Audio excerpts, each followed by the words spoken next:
Hey everybody, it's me, David Allen South. I'm using this digital time machine to bring you a message. I promised you that I would bring some quotes from the Quran just to let folks know what it actually says, because there are many religious leaders that are saying religion of peace, that there's nothing to worry about.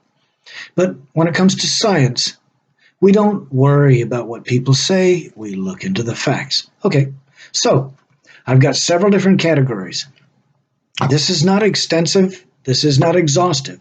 These are just one post from Jihad Watch and our friends from that production company. And forgive me for saying it, it's David Berkowitz and also, Rats, our friend.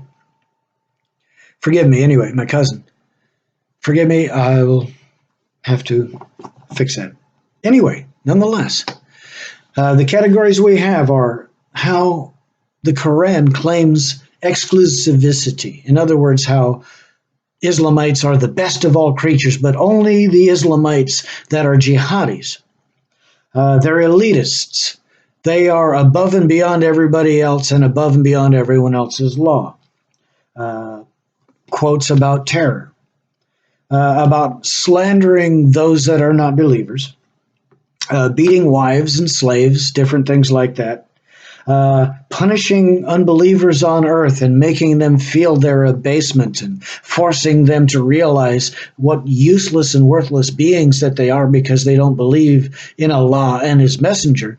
And then, of course, rubbing in their face that fact and also laughing at them because supposedly they're going to burn in hell forever because that's what Allah wants. He created almost every single person to live a miserable life, to not believe, to then horribly be burned in hell forever. That's a loving and merciful God. Anyway, let's start with exclusivity. It says here, don't take unbelievers as friends and allies unless it is for fear of them. In other words, only pretend to be friendly. That is in Quran 3:28, if I'm not incorrect. Oh, I'm sorry. Yes, okay.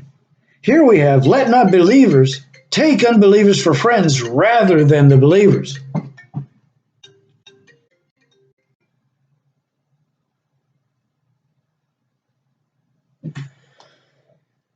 Okay. All right then. Let not the believers take the unbelievers for friends rather than the believers. For whoso does that belongs not to Allah in anything. You see that? Any Muslim that isn't violent isn't a real Muslim according to Quran. If a Muslim wants to be peaceful and befriend other peoples, they are not considered real Muslims. Hey, it's right there in the Quran. Let not believers take the unbelievers for friends rather than believers. Now, if you're a believer, that means you do exactly what Muhammad said. Okay, that means enslaving people, raping people, murdering people, being a pirate and taking their stuff. We're going to see that. Okay, sorry. I shouldn't be getting away from that. We're still in the elitist mode. Okay, oh, hey, we got lucky. We went through a whole page, 2 pages. Let's see. All right, not doing so. Here we go. It says here in 48:29 of the Quran, be merciful to believers and not unbelievers. Wasn't that just what we read in that other passage? Oh my goodness. Oh, and when they say merciful, remember, that means that you only protect them from getting caught for crimes. If they're part of your pirate group, and if they don't believe what you believe, you're to slander them, and you're to enslave them, and you're to debase them. Muhammad is the messenger of Allah, and those who are with him are hard against the unbelievers. 48:29. Oh my goodness. Harsh against the unbelievers. You treat them like crap. What was Muhammad's pattern? He would go into a community and infiltrate them, and then he would slander them. He would slander their culture, slander their people, slander their traditions, slander their children, slander their grandparents. And then when they would complain, he would say, according to Allah, I have the right to defend myself from this persecution. When in fact, he started a fight, he perpetuated a fight, he instigated a fight, and then when people finally stood up for themselves, he used that as an excuse to then go to jihad. You see, it's psychological manipulation. It's not real. Oh, my goodness. You of the jury, if you assert that you are the friends of Allah apart from other men, then do you long for death if you speak truly? Unbelievers are the worst of all creatures. 98:6, Quran. Unbelievers are the worst of all creatures. That's elitist, because we already read that they said that you, believers, are the greatest of all creatures. You see that? They think they're better than us. Now, he's only talking to the jihadis when he says that they're the best of all creatures, because later we're going to see that nonviolent Muslims, they don't get out of hell. Not for a long, long time, if they ever get out at all. And that's only if they give money to jihad. If they don't give money to jihad, they never get out of hell because they're considered an unbeliever. Oh man, unbelievers of the people of the book and the idolaters shall be in fire of Gehenna therein, dwelling forever. Those are the worst of all creatures. Now remember, the people of the book, I will show you in a future episode how the Quran mentions how Muhammad states that the prophets of the Hebrew Scriptures were prophets, how the Messiah of the Hebrew Scriptures, Yahusha, called Jesus, was a prophet, but that he's the final prophet of all time. He says that the people of the book surely received their message from Allah. So, declaring that it's valid. Do you know why he said that? He said that because of situations like in Isaiah, where he discusses Cyrus 150 years before he's born and claims that he will help to set up an edict that will allow the rebuilding of the city and the temple. Long before he was born, he was mentioned by name and the decrees that he would do in his first year of service as not only the king of Media, but also just after conquering Babylon. And he set up an edict allowing the Israelis to prepare to go back to the land just as predicted. Again, we know because of Daniel chapter 8, Alexander, before he was great, he literally was shown in 332 before the Common Era. He was shown the book of Daniel, shown Daniel chapter 8 that discusses Medo-Persia being conquered by Macedonia. He was the Macedonian warrior. He was on his way to fight Darius. And he went to Jerusalem, and he was literally privy to seeing this before he conquered Darius. After he conquered Darius, he had the Septuagint conscripted and put the Hebrew Scriptures in his native tongue because he found it personally valid. Because of things like this, because of Herod, the Idumean ruler for Rome, when the magistrates from Babylon came to bring the gifts of gold, frankincense, and myrrh to the baby Messiah of the Hebrew people, because they saw the constellations alignment, and they saw Daniel chapter 9, which had the formula to when the Messiah was to arrive on the planet and start his ministry. So then after they left to take the gifts to the Messiah, and Joseph and Miriam carried him to Egypt, around that time, Herod asked for the rabbis to come and confirm it. And they said, yes, according to Daniel chapter 9, the Messiah should be here. And as we know, they literally were aware of this when they argued with Yahusha in the first century that we see in the first century writings.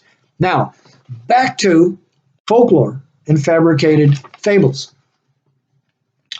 Okay, so we're getting through the elitist stuff.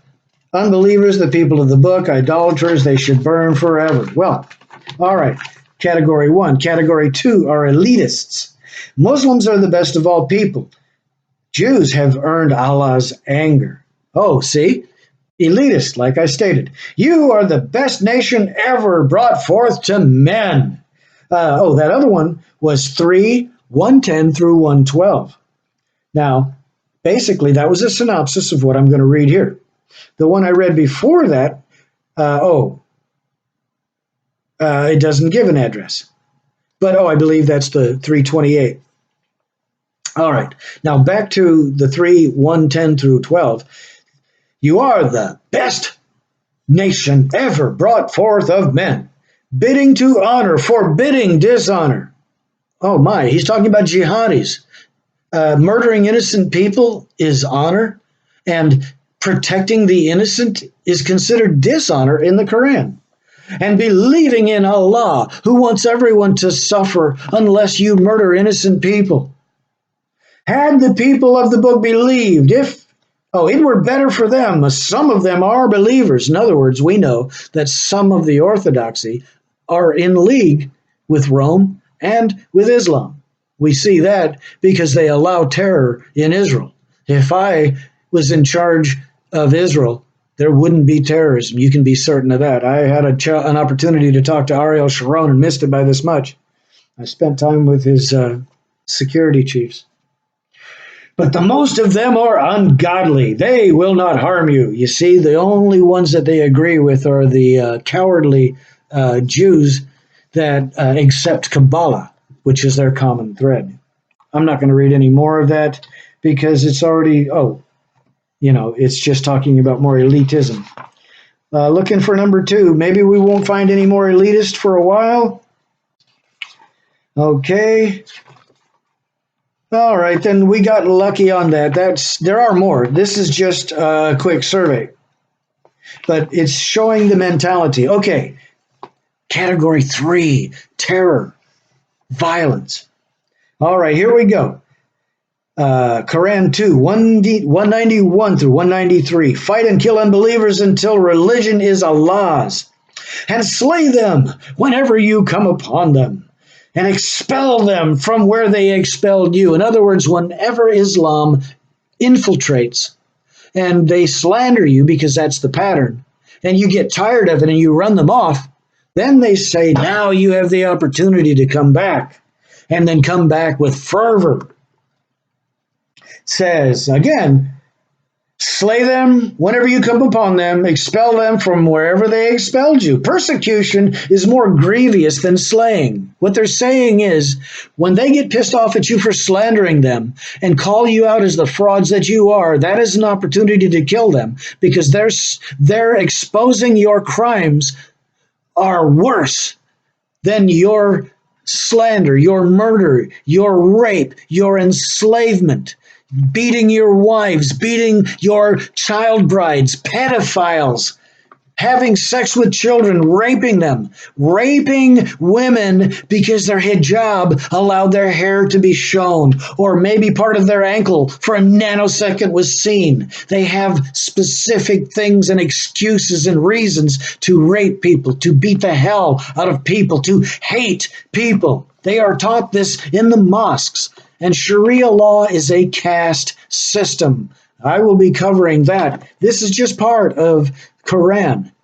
Now, Quran uses this. ISIS is supposed to be a terror organization. These are some of the scriptures they quote and they yell, Allahu Akbar, how Allah is greater than all other gods. It's a funny thing. He just expects everybody to suffer in this life and then in hell forever. If you don't murder innocent people in the cause of Allah, then you yourself will burn forever and never get out of hell and never get those virgins. All right. So, again, if they fight you, slay them. In other words, if they defend themselves, remember, you are to slander them, and when they call you out, then you can attack them. And if they fight back, it says slay them. This is not a religion of peace. It says here, Allah will cast terror into the hearts of the unbelievers. It also says somewhere, now that is in 151. There is another place where supposedly Allah tells Muhammad that Islam is strengthened by terror, but that's not in this expose. Here's another one. We will cast into the hearts of the unbeliever terror, for that they have associated with Allah that for which He sent down never authority. Their lodging shall be the fire. Evil is the lodging of the evildoers. I'm going to read that again so that you don't think that it's my poor reading. We will cast into the hearts of the unbelievers terror, for that they have associated with Allah that for which He sent down never authority. Their lodging shall be fire. Evil is the lodging of the evildoers. I think that's evidently there's typos there. Either that or really the Quran is one of the stupidest books. Well, it is clearly one of the stupidest cogitation writings. Anyway, Allah has heard the saying of those who said, surely Allah is poor and we are rich. We shall write down what they have said, and they're slaying the prophets without right, and we shall say, taste the chastisement of the burning. Oh, see, they're talking about burning people to death? Or are they talking about burning in hell? They're still threatening people with hell just because they weren't willing to murder innocent people for the cause of Allah. How about this? Quran 5:33. Crucify or amputate the hands and feet of those who make war against Allah and Muhammad. This is the recompense of those who fight against Allah and His Messenger and hasten about the earth to do corruption there. Exposing the crimes of Islam is doing corruption, therefore you must be put to death. They shall be slaughtered or crucified, or their hands and feet shall be alternately cut off, or they shall be banished from the land. That is the degradation for them in this world, and in the world to come awaits them a mighty chastisement. Again, here we have this religion of peace with a God so vicious and so hateful to His own creation that He wants people to be miserable and suffer in this life, and then He wants to cook them in fire forever. Allah is Satan. Do you understand what I'm saying? Let's look to see if we can find something else. There are many, many more. This is again a short list. Oh, here's some more of the slander. I missed this one. Quran 7:166. Synopsis: Jews are apes. Let's hear what it actually says. And when they, talking about the Jews, turned in disdain from that forbidding, we said to them, you be apes, merely stinking. They came with Muhammad's folklore and said, you guys have the Father's message, but now the new prophet wants you to accept what he says and forget about what you say. And they said, but no, we have the Messiah. We have Moses. We have the truth. The Father came to us. What you're saying has no delineation in our writings. And so here they say, well, there you go. That is their reason to hate Israel, and that's why they want to drive them into the sea and murder them. There is no reasoning. Why do you think Thomas Jefferson in the late 1770s, mid to late 1770s, made it illegal for Muslims to be on our soil? Because they cannot be reasoned with. Their folklore is from the 7th century or the 700s. Whatever. Sorry, whenever he lived. Oh my goodness. Quran 8:12. If this address is accurate, it says Allah will terrorize unbelievers. Muslims should behead them. Wow. Oh, that might have been the synopsis. Let's just take a look. When thy Lord was revealing to the angels, I am with you. So confirm the believers. I shall cast into the unbelievers' hearts terror. So smite above the necks and smite every finger of them. Ah, I see. One was the synopsis. The other is the Quran quote. Here's another one. Quran 8:39. Fight them till there be no persecution, and the religion is Allah's entirely. If they give over, surely Allah sees the things that they do. In other words, if they become cowards and give up and refuse to stand for the truth, well, then maybe we'll cut back a little bit, but we're still going to put them under jizya. That's gang related protection of the neighborhood where they extort from you and treat you like shit. But they make a promise to protect you, but they'll beat the hell out of you if you don't pay. That is the piece of Islam. Islam is a gang. It's a piracy network and nothing else. It's run by Satan. Satan is Allah. Why? How do we know that? He was a murderer and a liar from the beginning. It says somewhere in the Quran or the writings, it says that Allah is the most sneakiest of connivers and tricksters. All right, here we go. Another one. 860 of the Quran. Make war against the enemies of Allah. Make ready for them wherever force and strings of horses you can. Terrify thereby the enemy of Allah and your enemy, and others besides them that you know not. In other words, anybody that is an enemy of Allah, even if you don't know them, when you find it, go murder them, terrorize them, steal from them, lie to them, deceive them, extort from them. Yeah, that's a real religion of peace. And others beside them that you know not. Allah knows them. And whatsoever you extend in the way of Allah shall be repaid to you in full. You will not be wronged.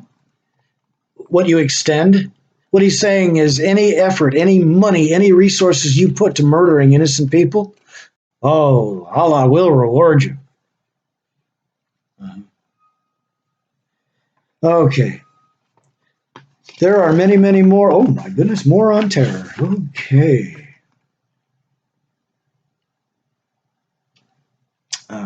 Okay.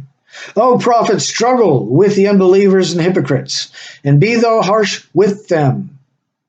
Their refuge is Gehenna, an evil homecoming. You see that? He's telling the people to be shitty, to be harsh, to be vindictive, to be caustic to people that they don't agree with. You see?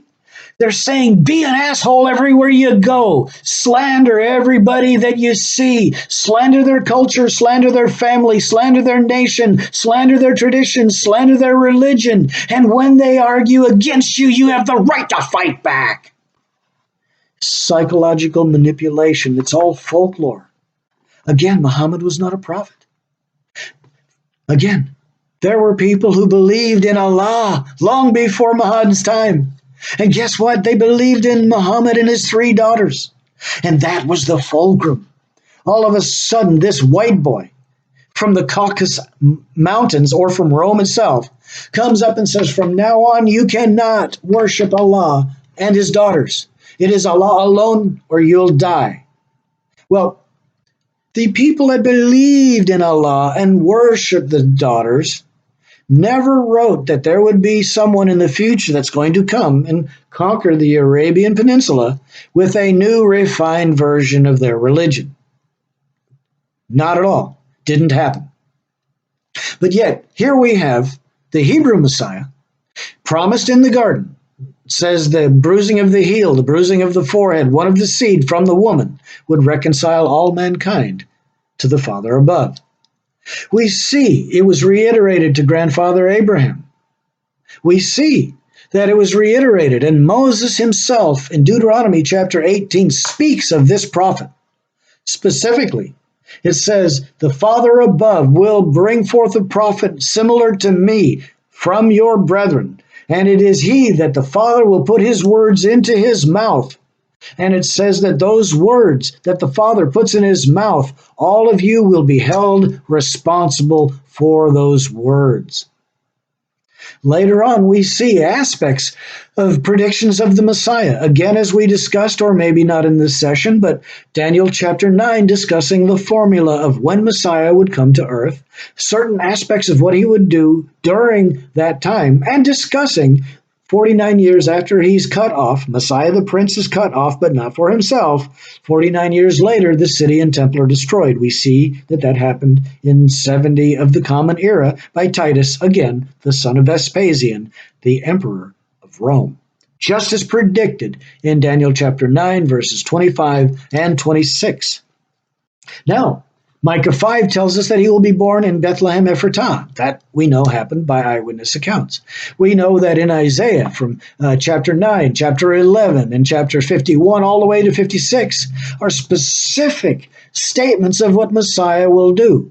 The first one or two of them that I quoted talks about opening the blind eyes, having the shoulder, the government upon his shoulder.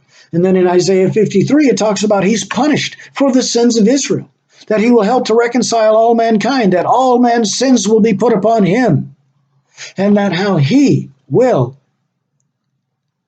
fulfill the Father's promises as far as redemption, reconciliation, salvation. So, again, we see that the Hebrew Messiah was predicted before he happened. We see, according to Matthew chapter 28 and Luke 21, that he was a prophet, because not only did he predict what happened in 70 AD, but the things that are happening in our generation are also listed right there in the dissertation. Now, that is just the contrast between Muhammad, who's supposed to be a prophet. He says that the earth sits on a whale, that the earth is flat, that the sun sets somewhere in a muddy pool on earth. Now, earth is 24,000 plus or minus miles in circumference. The sun is 2.7 million miles in circumference. You can take 109 earths put next to together in a pile in front of the sun, 109 of them, and all that'll do is cover the surface area of that particular disk, not cover the entire volume. It takes probably millions upon millions of Earths to take up the mass of the sun. Clearly, the sun does not set on Earth in a muddy pool. But he says, if you do not believe everything that he says, you will burn in hell forever, that you will never get into paradise. You see, there is no science in Islam. There is no prophecy in Islam. When, is it chapter 18, that it was discussed why Muhammad never performed miracles? Well, it was because Allah said, well, you wouldn't believe that I did it, therefore I'm not going to do any. There you go. He's a real prophet, but Allah's not going to confirm it because you wouldn't believe it even if he did it. All right. So, let's see. Fight the unbelievers, be harsh with them. Oh, believers. Fight the unbelievers who are near you and let them find your harshness. And know that Allah is with the God-fearing. Here's two categories in one. Behead and slaughter the unbelievers. Take others captive. That's slavery. Peace. A religion of peace would never have slaves. They would maybe take people as servants until they could earn enough money to get their own place. Oh, wait a minute. That's what the first century followers did. They didn't enslave people. They helped people get on their feet. They had all things in common, and they shared, and they believed and served the same way, and the Father confirmed the word with signs and wonders. We know this because of eyewitness accounts, believer and unbeliever alike. Even the rabbis themselves claimed that in John chapter 9 through chapter 15, when we have the healing of the blind man, it says clearly a miracle has been performed here. They didn't believe he was the Messiah. They said, tell us if you're the Messiah. He said, I've told you many times and you won't believe it. They said, clearly a messianic confirmation has been done here. Tell us. And of course, he didn't have to tell him. He says, believe for the works if you can't believe for the reality. All right. So now we're going to go into the next phase, if that was the last category, last of that category. Okay, slander, number 4. Okay, we already touched on some of the slander. Allah transforms disobedient Jews into apes. And well, you know, there were those among you, Jews, that transgress the Sabbath. And we said to them, be you apes, miserable slinking? Ah, that is 265 of the Quran, and here's 289. Unbelievers, particularly Jews, are accursed. When there came to them Jews a book from Allah confirming what was with them, and they aforetime prayed for victory over the unbelievers. When there came to them that they recognized, they disbelieved in it, and the curse of Allah is on the unbelievers. I don't see how anybody that's intelligent can read the Quran without laughing his ass off. Their syntax, their structure of their sentences, the phraseology that they use, and oh, don't be tricking me out by saying, oh, but in ancient Arabic it's beautiful. Oh, come on. They're still talking about murdering innocent people over a philosophical difference. Quran 4:160. Jews do evil, turn people away from Allah. And for the evil doing of those of Jewry, we have forbidden them certain good things that were permitted to them, and for their barring from Allah's was many. Do you understand what this says? Do you? Let's break this down. And for the evil doing of those of Jewry. In other words, they're saying the Hebrews that honored the Torah, the Hebrews that were honest, told the truth, didn't put their thumb on the scale, protected the innocent, helped the widows and the orphans to get justice. They're evil. For that evil doing, we have forbidden them certain good things that were permitted to them. Forbidden good things that were permitted to them. This means that they are depriving people. They are depriving Hebrews. I lived in Israel for 14 months and I saw it every single day. Terror every single day, stabbings, shootings, fist fightings, kickings, bombs, hand grenades, fires, Molotov cocktails, every single day. They were saying that they had the right to take the land away from Israel, even though Israel has the legal right to the land because it was given to them in 1948. Legally by the World Court. And they're saying, wherever the Hebrews are, we will make sure that they suffer. And we will make sure that they don't even have the right to have access to the very things that they have the right to have access to. Even when they make an agreement with somebody, they deprive them. These pirates are evil because their leaders are vicious, violent, horrible, demon-possessed assholes, and they are nothing but a piracy network under Satan. Punishing people, depriving them just because they don't believe in your bullshit. Yeah, that's what I said. It's horse shit, it's bullshit, it's cat shit, it's every form of bird shit, chicken shit. Forgive me. But back in the old Vulgate, I believe that was one of the words used.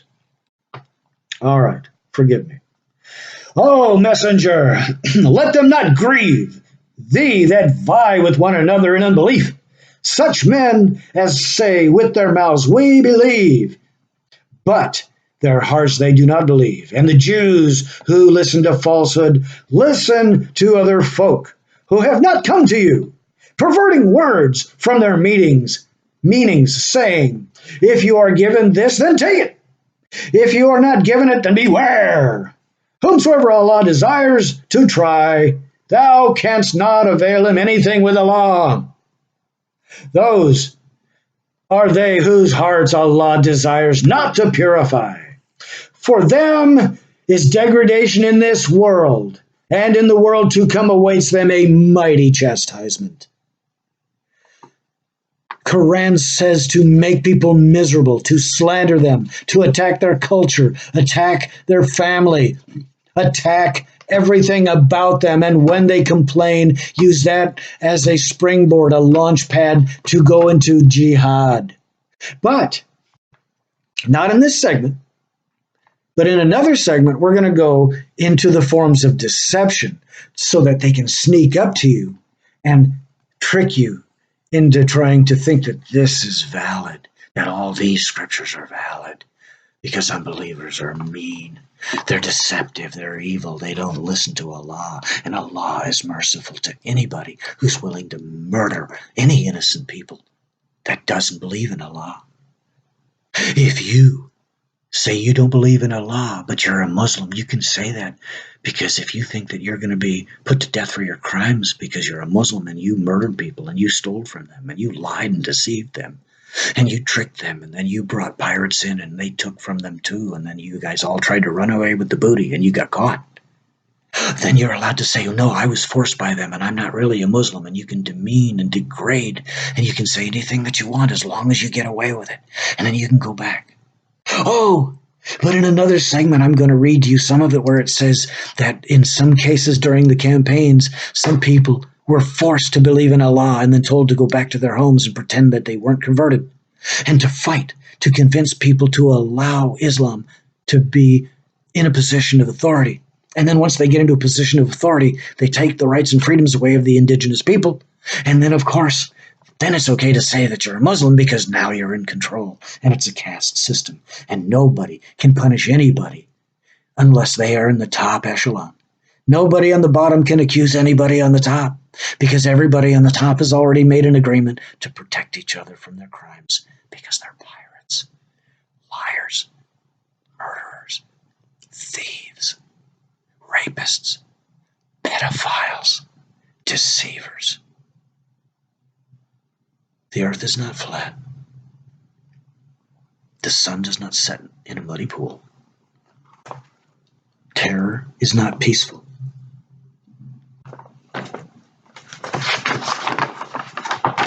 O believers, take not Jews and Christians for friends. They are friends of each other. Whoso of you makes them his friends is one of them. Did you hear that? Any Muslim that becomes a friend of a non-Muslim is now considered a non-Muslim. If you're a Muslim and you are not willing to murder innocent people who don't believe, you are not considered a Muslim.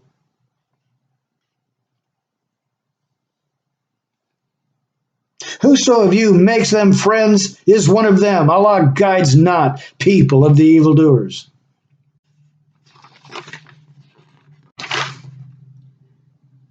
Well, that is Quran 5:51. This is 5:59 and 60. Say, people of the book, do you blame us for any other cause that we believe in Allah and what has been sent down to us and what was sent down before, and that most of you are ungodly? Remember what was sent down before, agreeing that the Hebrew scriptures were and are valid, but that their message is now more valid under the banner of Muhammad. Say, shall I tell you of a recompense with Allah? Worse than what? Worse than that? Whomsoever Allah has cursed, and with him who he is wroth, and made some of them apes and swine, and worshippers of idols, and they are worse situated, and have gone further astray from the right way. Oh, forgive me. I'm not being disrespectful.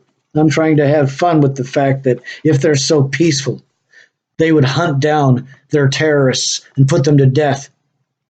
If you say a terrorist is a terrorist and they should be punished, then you're not a real Muslim.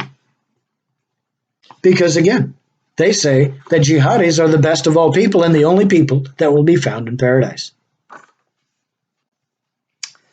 Okay, let's see if we can find more. Wow, I can't believe this. No, there's even more? Oh, no way. 564. The Jews have said Allah's hand is fettered. Fettered are their hands, and they are cursed for what they have said. No, but his hands are outspread. He expends how he will.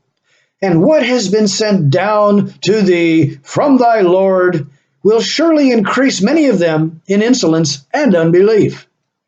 And we have cast between them enmity and hatred till the day of reconciliation. I'm sorry, resurrection. Let's do that again. And we have cast between them enmity and hatred.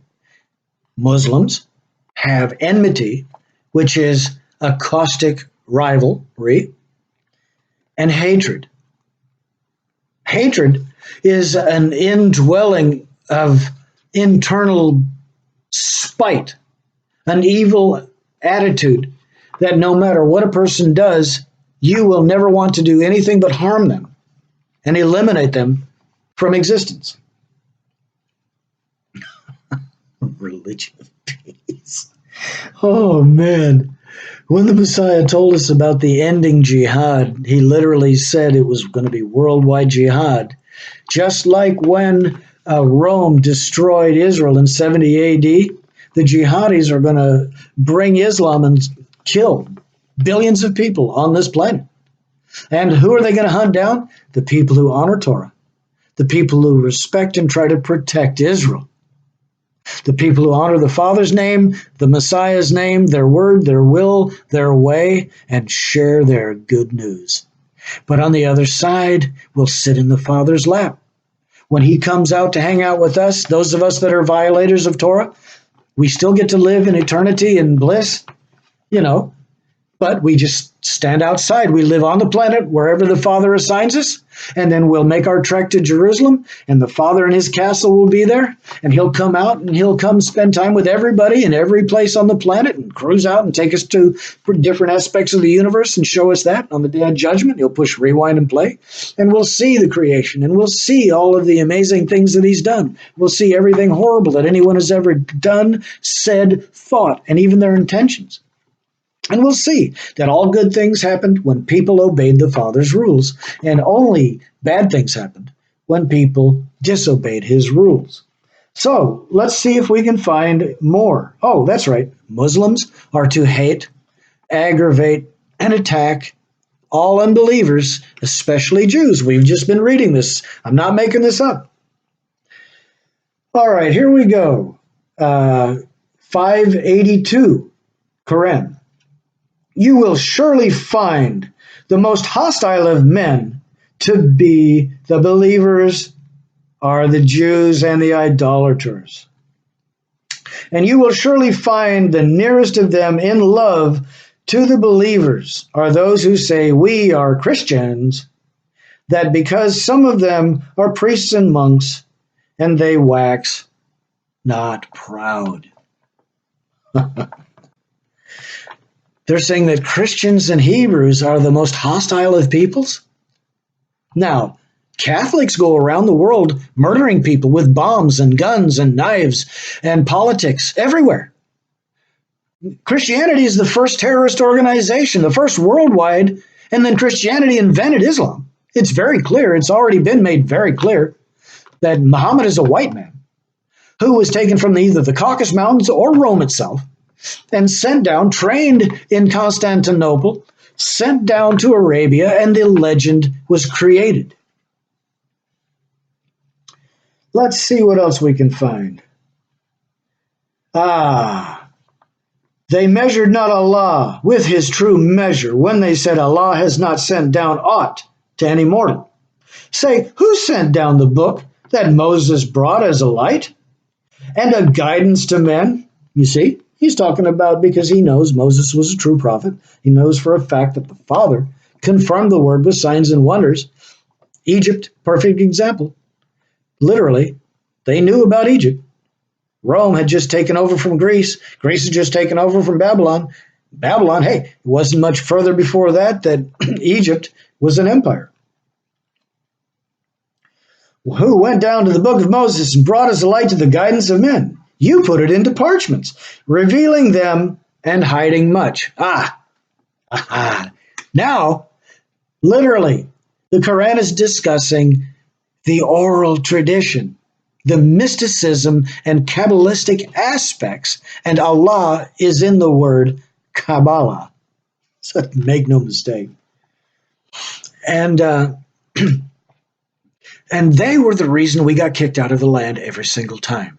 The Kabbalistic, mystic leadership got us kicked out every time. And they were in league with Rome during the Holocaust.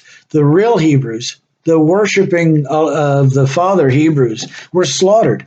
But guess who got to make it back to the land and set up their authority? Oh, that's right, the Kabbalistic Orthodox. And then you see that they made an agreement with Rome and with the with the Kaaba, the Muslims. And so they all rule and reign together. And you'll notice that the Israeli Orthodoxy leadership, they don't take it as an act of war every time Muslims murder the Hebrews. Personally, it is an act of war. They should either take every Muslim and say, you can either recant this folklore or we're going to investigate you. And if we find that you've had anything to do with terror, you will be summarily executed. This is what I told the team when I was talking to the security guards, when I almost got to talk to Ariel Sharon. I said, they'll police themselves if they think that they're all going to get kicked out the next time somebody's offended. I said, but if you really want a clean house, take all of the terrorists, show the evidence that they're terrorists, and put them to death in public.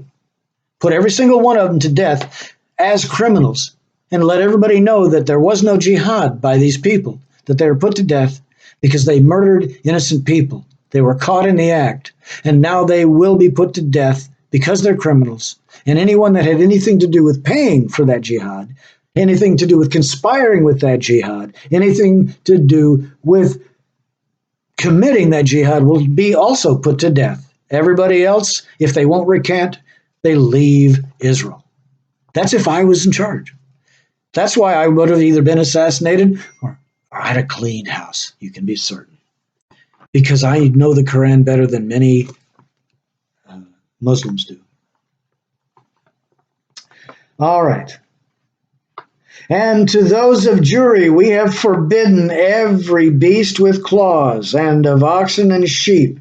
We have forbidden them the fat of them, save what their backs carry, or their entrails, or what is mingled with bone, that we recompense them for their insolence. Surely we speak truly. You hear that?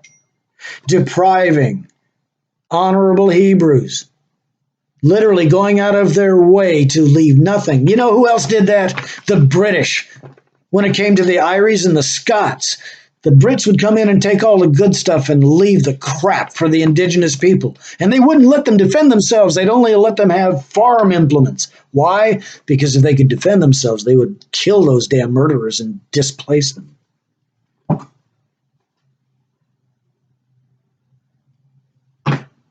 Yeah. What a surprise. So you see, Islam is about depriving people. It's about slandering and terrorizing people. It's about misleading and misguiding people. It's about making certain that you go out of your way to show your hatred towards anyone and everyone. Let's see. O believers, the idolaters that are unclean, so let them not come near the holy mosque after this year of theirs. If you fear poverty, Allah shall surely enrich you of his bounty, if he will. Allah is all-knowing and all-wise. Did you hear that? Don't let unbelievers get anywhere near a mosque. Why? Because inside the mosque they have weapons. Inside the mosque they have money set aside for terrorists. Inside the mosque they train people to hate. They train people to be terrorists. They train people in the occult, and then they work them up into a frenzy, and then they send them out as berserkers to go murder innocent people. Not a religion of peace. It is a philosophy of piracy. Nothing more.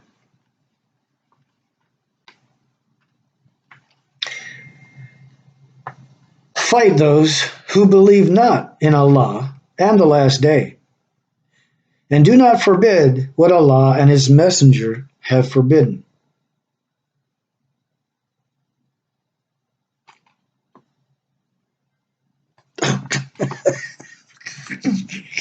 And do not forbid what Allah and His Messenger have forbidden. Oh man. Such men as practice not the religion of truth, being of those who have been given the book, until they pay the tribute out of the hand and have been humbled. Ah, that's jizya. It's protection money so that the gang won't bust up your knuckles and break all your wares so that you don't have anything to sell to pay them the protection money. It's nothing but a gang mentality, a piracy mentality.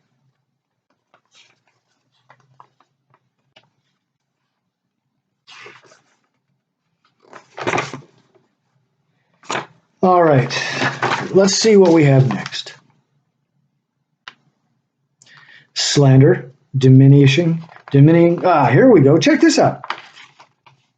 Beating wives. Check this out. Quran 434, beat disobedient women. Synopsis. Here's the scripture. Here is the passage. Men are the managers of the affairs of women, for that Allah has preferred in bounty one of them over another. And for that they have expended of their property. Righteous women are therefore obedient, guarding the secret for Allah's guarding. And those you fear may be rebellious.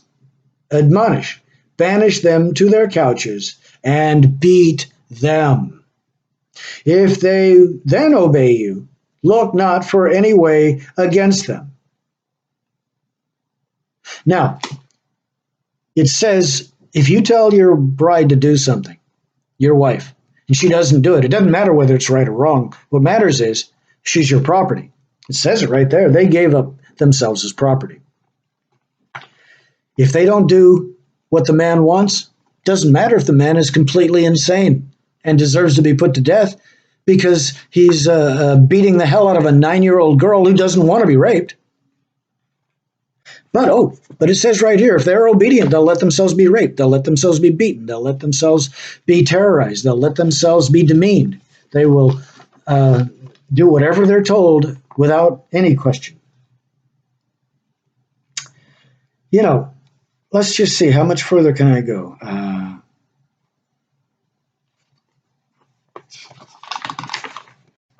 Okay. We're almost to the end of the categories. We have 2 more categories, boys and girls. Now, there are more on beating wives. Again, this is not an expose that's extensive. Okay. Hell. The threat of hell says here, Jews are bound for hell. Allah has heard the saying of those who said, surely Allah is poor and we are rich, and we shall write down what they have said in their slaying the prophets. We shall say, taste the chastisement of their burning, threatening them with hell. I will actually do an expose on the threats of hell for non-Muslims, where they literally are threatened with hell and how if they do not jihad, they'll never get out and they'll never receive the same blessings, the same rewards as jihadis. All right, I'm going to go ahead. Oh, we already did look at the one for enslavement, remember? Yeah, we did cover that. Yeah. Where is it? Behead and slaughter the unbelievers and take others captive. Yeah, see? Slave drivers, that's right. So, basically, we have covered just a small pamphlet.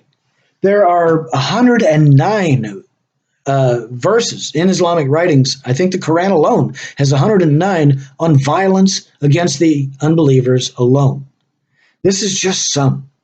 Now, I'm not making this up, and you're welcome to look them up for yourself and get the actual Arabic comparisons, because somebody may have typed these up and there may be obviously some typos, but you can go to the Hafsa, the Hafs version, or you can go to any Quran that you feel is halal, acceptable, and say, Give me that. You can go online and say, this is the Quran verse, and it'll type it up and it'll give you the Arabic, and then it'll give you the English translation. So, just to show you, I'm not making things up. Just to show you, I believe that all religions are false. I've given you enough information so that you can see that they are all false. We were created by the Father above. We were created, and we know the Hebrew scriptures have prophecies and also scientific aspects. In the book of Jeremiah, it talks about the hydrological cycle. It may be in Isaiah, or some other book, I'm not certain, where it talks about the earth moving around in its circuit. It discusses aspects showing that the earth is an orb and not flat. It discusses how it hangs on nothing. And all other religions say that, say like Islam says that earth sits on a whale. And on the whale sits on some kind of dirt. But then the earth sits on something in between that, and then the earth is flat, and then the sun sets somewhere in a murky pool of water. No science in the Quran. Here's a couple of them that you might like to understand. Muhammad said that drinking his piss is good and healthy. He said drinking camel piss is good and healthy. He says when it comes to a fly, one wing has a disease, the other wing has a cure. There is so much wrong with the Quran. And let's not forget, there are at least 2 or 3 verses that say if we abrogate a passage, we will replace it with a better one. So all of the people that say that the Quran has been preserved, has never been changed, and is perfect in every way, as we've seen here, it's not perfect in any way, except a perfect failure. To be honest, a perfect failure in telling the truth, a perfect failure in offering facts. Now, in one of the segments, I will show you where Muhammad tried to pretend to show respect to the Torah. I believe he claimed that he believed in it. And the passages that say that the people of the book surely have received the message from the Almighty, validating the Hebrew scriptures because he couldn't be a prophet following them unless they were true prophets. So, again, everyone is a victim of religion except the religious leaders themselves, and they are the whipcrackers. They are the ones causing, perpetuating, initiating all of the problems. And again, this is exactly what was stated in the Hebrew scriptures. In Revelation, it says 200 million vile individuals will escape from the Tigris-Euphrates region, and they will leave a wake of destruction in their path. Everywhere Islam goes, the Dark Ages follow. You'll notice that Catholicism took Europe into the medieval times, but then when Charlemagne made deals with Islam and allowed them to invade under that auspice, the Dark Ages followed, and millions of people died. A lot of horrible things. But remember, the good news is that the Father sent the Messiah. The Messiah paid the price. And we will all be gathered together. We'll stand before the Father. Isaiah stated it, documented it, and it was then repeated by Saul of Tarsus. He said, every knee will bow, every tongue will confess that the Father is supreme and that the Messiah is his Son. And that is salvation. Joel 2:28 through 32, and also in Acts chapter 2, it talks about how when we call upon the Father's name, when the world is falling apart, the Father will save us. And it gives us the name, Yahuwah, the name to call upon, the name above all names. I believe it's Exodus 3, verse 15, or somewhere in that area, where the burning bush episode where the Father talks to Uncle Moses. And literally, he says, I'm going to send you to set my people free. And he says, well, who do I tell them sent me? And he says, I am that. I am. I am the Almighty ever-present one. Tell them that I, the I am, Yahuwah, this is the name that you are to refer to me through all of your generations. Yahuwah will personally set you free from the bondage in Egypt. And as we see, there were many eyewitnesses that participated in it. And then in the Exodus, it says, any of you that want to join us, you are all welcome. And at the foot of the mountain, when the Father gave his rules, he said, anybody that's willing to honor Torah, and if the males will be circumcised, you will be considered native born. And as long as you honor, you will be in the inner circle. It's all about forgiveness and reconciliation. We're here to learn that violations of the Father's rules cause problems, so that throughout eternity, when the Father establishes a standard, we'll know it's good for everybody. Eternal lessons in a finite timeline. That's why they call it the good news. The Father loves you. The Messiah really did prove that he loves you. And guess who else loves you? All of us.